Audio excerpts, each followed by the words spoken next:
Сәлем достар, қазір мен сіздерге макарон қуыруды көрсетсем. Осылай бірінші картошкамызды шыға қылып турап аламыз. Кішкене фарш қосып жіберсеңіздер өте дәмді шығады. Қазанымызға бір уже зығырмайымыз құямыз. Одан көп құймаңыздар.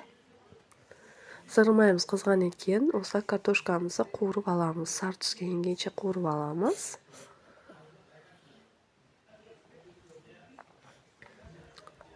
Пияз қоспаймыз, себебі пияз күйіп кетуі мүмкін. Сол үшін мен пияз қоспаймын. Сары түске енген екен, үстіне фаршымызды саламыз кішкене. Оны 1-2 рет қана қуырасыздар, өйткені фарш тез пісіп кетуі, күйіп кетуі мүмкін. Оны арқасынша тез макаронымызды салып, бәрін бірге қуыратын боламыз. Макаронымызды салғаннан кейін арасында араластырып тұрған кезде тұздарыңызды сеуіп тұрыңыздар.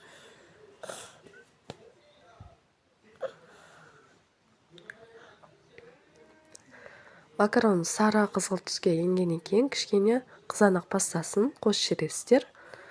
Ол макаронның түсін ұстап тұрады. Макаронға су құйған екен, ақ түс аппақ болып кетуі мүмкін. Сол үшін кішкене томат пастасын қосып жібересіздер.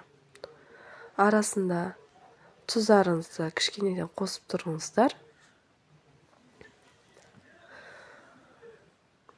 Кейін осылай сары қызғылт түске енгеннен кейін ыстық су құямыз. Макаронға ыстық су құямыз, ал майда вермишельге мұзда су құямыз. Ол езіліп кетуі мүмкін, оны кейінгі видеомда көрсететін боламын.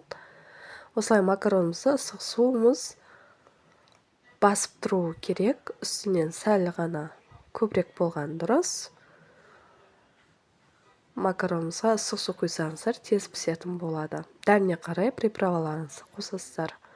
Осылай қайнағаннан кейін 20-25 минутқа дымдап қоясыздар. Арасында ашып, араластырып, 1-2 рет араластырып тұруға болады. Мен макарон осылай пісті. Сіздер де жасап көріңіздер. Ал ас болсын.